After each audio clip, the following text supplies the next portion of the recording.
Selamat datang di Kampus Pejuang Pendidik, Pendidik Pejuang. Universitas Veteran Bangun Nusantara merupakan institusi pendidikan tinggi yang memiliki motivasi untuk mencetak lulusan yang mandiri, unggul, profesional, berkarakter, dan memiliki nilai-nilai kejuangan.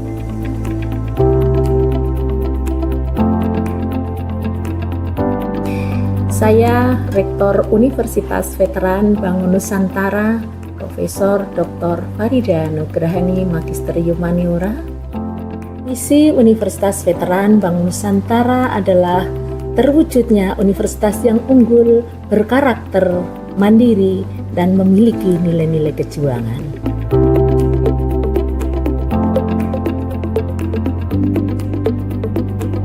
Univet bisa, Univet jaya, Univet unggul luar biasa.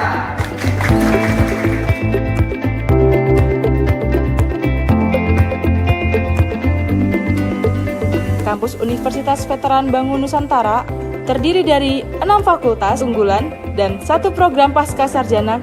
Univet Bantara memiliki peringkat ke-97 antar perguruan tinggi se-Indonesia, dilansir melalui website EduRank.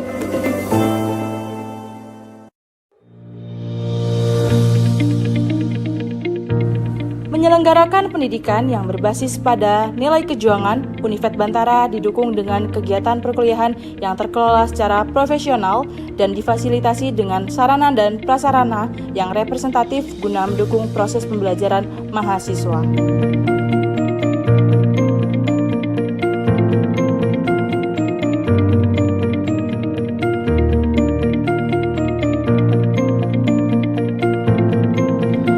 Univet Bantara secara intens melaksanakan penelitian guna menunjang pengembangan iptek dan sosial budaya sekaligus sebagai wadah untuk memberikan kompetensi serta keahlian khusus untuk mahasiswa dalam menyongsong masa depan yang penuh dengan tantangan.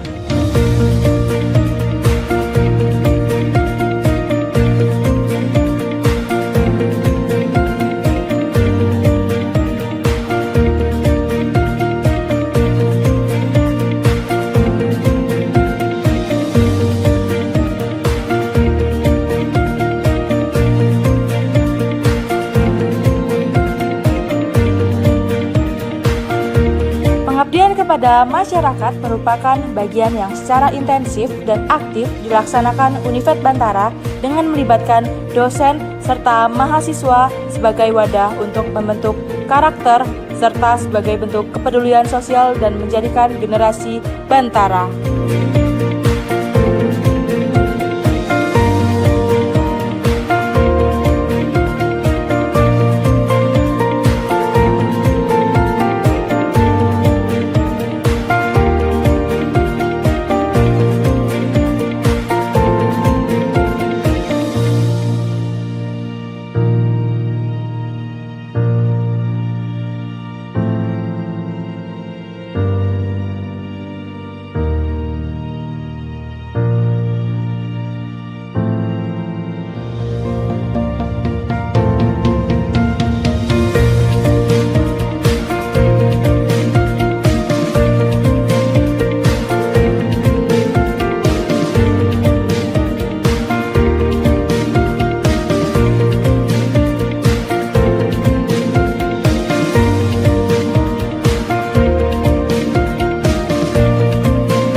Bismillahirrahmanirrahim. Sebelumnya, Assalamualaikum warahmatullahi wabarakatuh.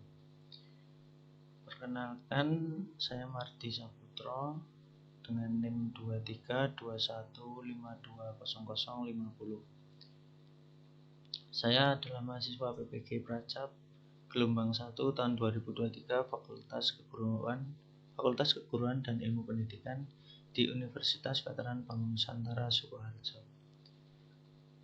Perkenalkan, saya di sini untuk mempresentasikan pemahaman saya tentang seminar pendidikan untuk refleksi mata kuliah, paradigma guru, desain inovasi, dan rencana tindak lanjut. Seminar pendidikan. Tujuan seminar pendidikan profesi guru ini adalah merancang desain inovasi pembelajaran setelah 2 semester perkuliahan di Universitas Veteran Bangun Nusantara Sukoharjo. Refleksi mata kuliah. Refleksi berisi tentang pengalaman yang didapat dalam mata kuliah selama 2 semester. Paradigma guru. Pandangan guru tentang dunia pendidikan masa lalu sampai saat ini dengan segala perubahannya. Desain inovasi dan rencana tindak lanjut. Perubahan baru yang diciptakan untuk memberikan warna baru dalam dunia pendidikan setelah mengikuti kuliah PPG Pracapatan selama 2 semester. Mata kuliah PPG.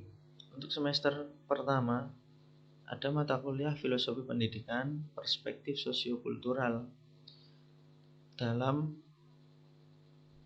Pendidikan Indonesia, pemahaman peserta didik dan pembelajarannya, pembelajaran berdiferensiasi, prinsip pengajaran dan asesmen umum 1, dan praktik pengalaman lapangan atau PPL 1. Untuk semester kedua, yang pertama yaitu Computational Thinking, pembelajaran sosial emosional, prinsip pengajaran dan asesmen 2 umum, praktik pengalaman lapangan atau PPL 2, proyek kepemimpinan, seminar pendidikan, dan PKKS, yaitu pencegahan dan penanganan kekerasan seksual. Yang pertama yaitu Filosofi Pendidikan. Mata kuliah Filosofi Pendidikan mengkaji prinsip pendidikan Ki Hajar Dewantara, khususnya sistem Among. Sistem Among menuntun kekuatan alami anak untuk menciptakan pendidikan yang memihak dan memerdekakan peserta didik. Guru harus menjadi teladan yang baik agar peserta didik tumbuh menjadi individu yang berkualitas dan bermanfaat di masa depan. Nilai-nilai profil pelajar Pancasila harus selalu ditanamkan dalam setiap pembelajaran. Guru harus memberi motivasi dan dorongan agar peserta didik mengembangkan kemampuan sesuai dengan kodrat, minat, bakat, dan potensi mereka. Pemahaman tentang peserta didik. Guru harus memperhatikan karakteristik dan perkembangan peserta didik. 2. Pemahaman guru memungkinkan penyusunan perangkat pembelajaran yang tepat, termasuk strategi dan media pembelajaran. 3. Pemahaman peserta didik membantu guru menyusun asesmen yang sesuai. Profiling peserta didik membantu guru memahami kebutuhan dan kondisi mereka. Guru dapat menyesuaikan motivasi agar peserta didik lebih belajar. Prinsip pengajaran dan asesmen. Belajar tentang paradigma baru dengan pembelajaran berdiferensiasi, profil pelajar Pancasila, dan modul ajar. Mendapatkan ide kreatif dari praktik micro-teaching dan mampu membuat laporan praktik dan refleksi. Belajar menyusun perangkat pembelajaran dengan pendekatan teaching at the right level dan culturally responsive teaching.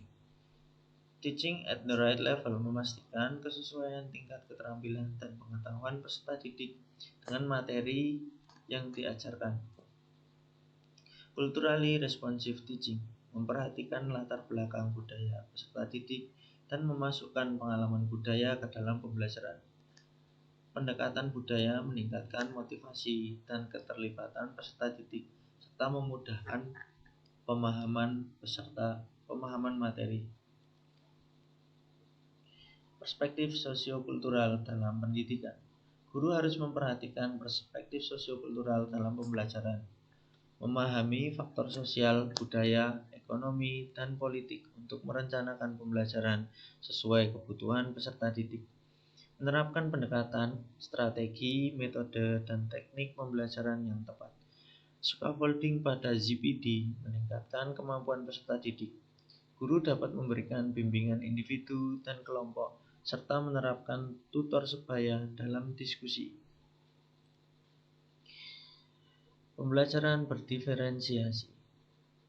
Belajar tentang berbagai karakteristik gaya belajar peserta didik, menyesuaikan pengajaran dengan kebutuhan peserta didik yang heterogen, memperhatikan karakteristik peserta didik dalam pembuatan konten pembelajaran. Dalam pembelajaran berdiferensiasi, fokus pada konten, proses, produk, dan lingkungan peserta didik. Computational thinking. Computational thinking atau CT adalah cara berpikir untuk menyelesaikan masalah dengan menguraikannya menjadi bagian yang lebih kecil. CT meningkatkan kemampuan berpikir kritis, logis, dan pemecahan masalah secara optimal. 4 fondasi utama CT: dekomposisi, pengenalan pola, abstraksi, dan algoritma. CT dapat diintegrasikan ke dalam mata pelajaran untuk mendorong keterampilan pemecahan masalah peserta didik. Keterampilan CT penting di abad 21 dengan pembelajaran berbasis digital. Model pembelajaran yang cocok untuk CT, Problem Based Learning atau PBL, dan Project Based Learning atau PJBL. Proses pembelajaran berbasis CT mengarahkan peserta didik pada penyelesaian masalah, kolaborasi, dan berpikir logis dan kritis. Pembelajaran sosial emosional. Guru perlu memahami konsep dan prinsip dasar pembelajaran sosial emosional. Fokus pada kesadaran diri, pengelolaan emosi, empati, hubungan sosial, dan pengambilan keputusan yang bijaksana. Mengaitkan konsep-konsep ini dengan perkembangan sosial emosional peserta didik. Mengaplikasikan pemahaman ini dalam perencanaan strategi pengajaran, penilaian, dan umpan balik. Proyek kepemimpinan. Merencanakan proyek kepemimpinan membutuhkan pertimbangan dan rencana yang matang. Saran dari berbagai pihak penting untuk kelancaran proyek. Proyek kepemimpinan mendorong diskusi, gotong royong, musyawarah, bertukar pikiran, dan memberikan ide antar peserta didik. Tujuan proyek perencanaan maksimal dan hasil yang bermanfaat bagi semua pihak. Membangun paradigma baru terhadap makna guru. Setelah mengikuti PPG dan melakukan serangkaian refleksi pengalaman belajar melalui mata kuliah seminar PPG, saya memperoleh makna guru, bahwa guru tidak hanya mentransfer ilmu kepada peserta didik, tetapi bertugas sebagai fasilitator, motivator bagi peserta didik. Guru dapat membangun komunikasi yang baik dengan peserta didik, membantu mengembangkan minat dan bakat yang dimiliki, sehingga peserta didik memperoleh pembelajaran yang bermakna. Peran guru harus proaktif, yaitu mampu melakukan perbaikan mengikuti perkembangan zaman, aktif dan kreatif. Guru dalam paradigma lama. Peran guru lebih fokus pada penyaluran informasi kepada peserta didik. Guru dianggap sebagai sumber utama pengetahuan dan pengalaman, sedangkan peserta didik dianggap sebagai objek yang harus menerima dan mengingat informasi yang diajarkan. Kurikulum dan metode pengajaran seringkali didesain berdasarkan pengetahuan dan pandangan guru tanpa mempertimbangkan kebutuhan, minat, atau gaya belajar peserta didik. Tidak banyak ruang untuk siswa mengemukakan pendapat atau berpartisipasi aktif dalam proses pembelajaran. Guru dalam paradigma baru. Dalam paradigma baru pembelajaran, peran guru tetap penting dan berharga. Namun peran guru itu sendiri mungkin mengalami pergeseran dalam beberapa aspek. Berikut adalah beberapa makna guru dalam paradigma baru. Yang pertama yaitu fasilitator pembelajaran. Artinya, guru menjadi fasilitator pembelajaran yang memfasilitasi proses pembelajaran siswa dengan menyediakan sumber daya, memberikan arahan, dan menciptakan lingkungan belajar yang memungkinkan siswa untuk mengembangkan pemahaman dan keterampilan secara mandiri. Pengatur pengalaman belajar. Guru bertanggung jawab untuk merancang dan mengatur pengalaman belajar yang bermakna bagi siswa. Mereka dapat menggunakan berbagai strategi, metode, dan alat pembelajaran yang sesuai untuk memfasilitasi pemahaman dan eksplorasi siswa terhadap materi pembelajaran.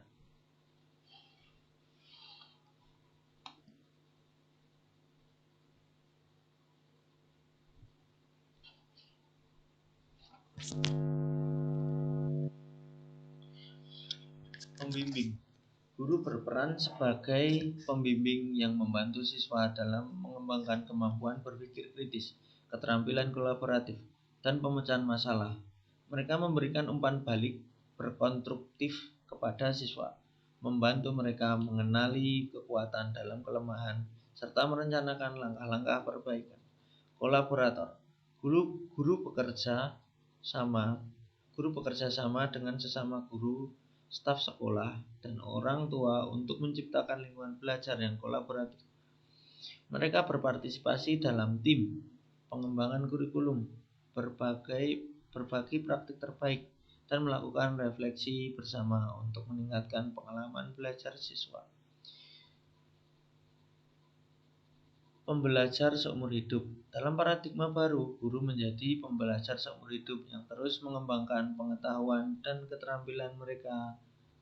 Mereka mengikuti perkembangan terbaru dalam pendidikan, teknologi, dan metodologi pembelajaran untuk memperbaiki praktik mereka dan memberikan pengalaman belajar terbaik kepada mereka.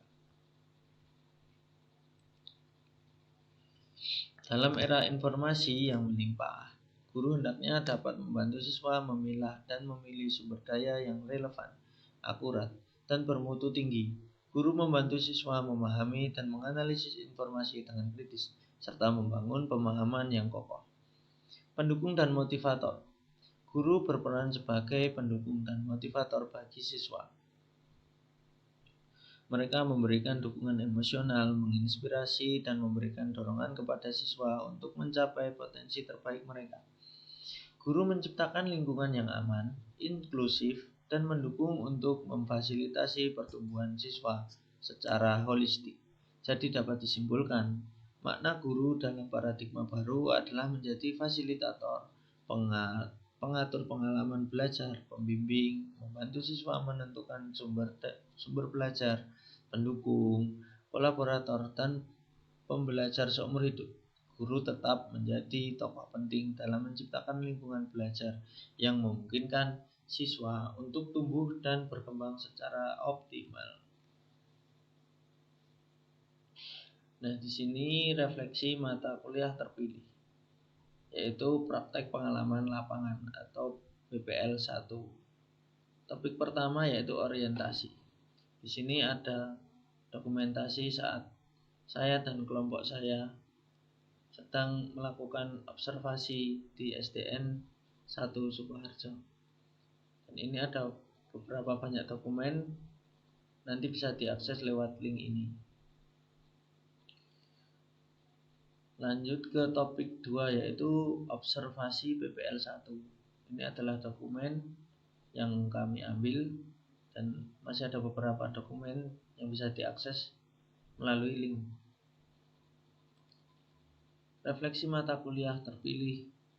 Topik 3, asisten mengajar PPL 1.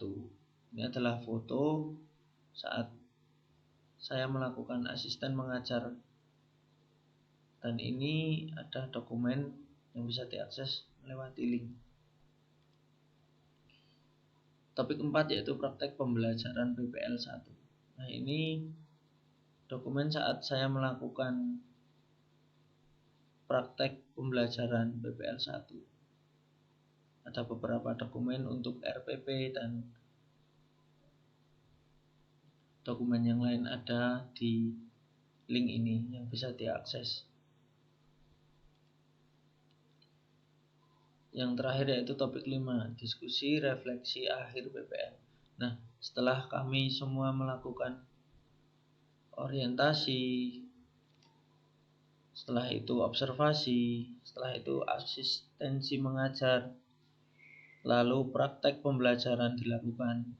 Yang terakhir yaitu merefleksikan semua yang sudah kami lakukan,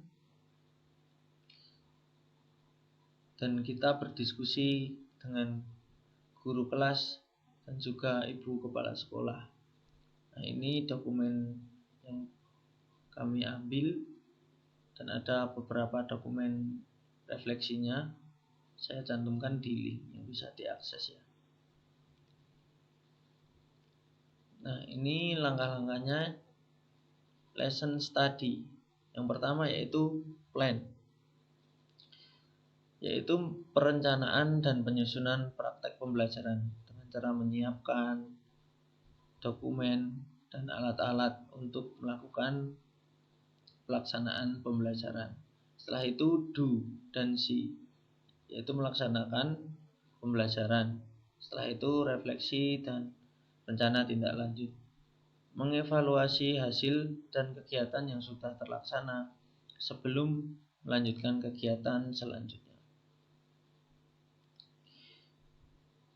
Desain inovasi. Hasil desain invensi atau inovasi dari mata kuliah PPL 1 dalam praktik pembelajaran terbimbing adalah pencatatan hak cipta oleh Kementerian Hukum dan Hak Asasi Manusia Republik Indonesia. Judul ciptaannya yaitu Media Pembelajaran Pulpen atau Petualangan P6.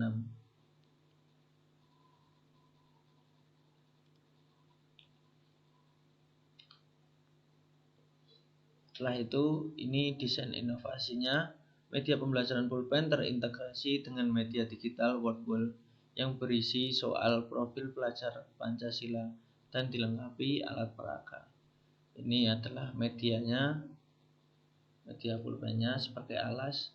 Nah, ini untuk konnya sebagai pion untuk jalan di sini. Ini adalah spin yang nanti diputar ketika mendapat nilai 1, maka kon ini akan berjalan dari start ke angka 1. Setelah itu diputar lagi, ketika mendapat 2 nanti ditambah, setelah 1 nanti dapat ke 2 sini, jadi di nomor 3. Nah, di setiap angka ini ada soal. Ketika soal nanti dijawab dengan salah maka mundur 1 langkah, jika benar maka maju.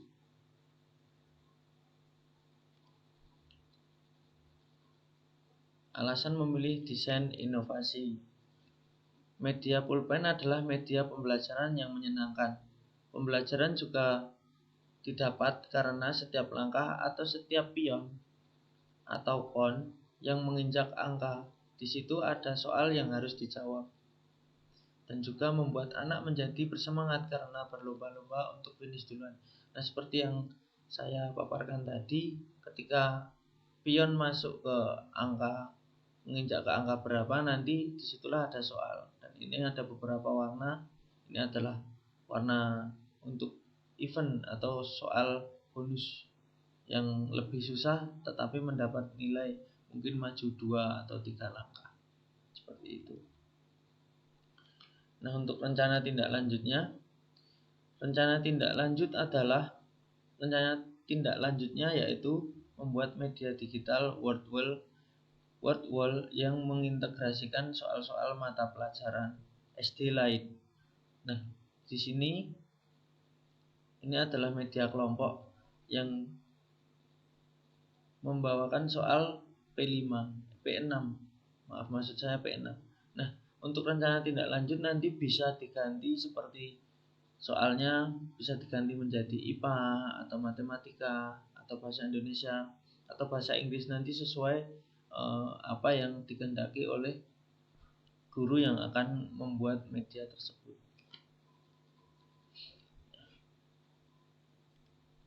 Nah, cukup itu saja dari saya. Jika ada salah kata mohon maaf. Wabillahi taufiq wal hidayah. Wassalamualaikum warahmatullahi wabarakatuh.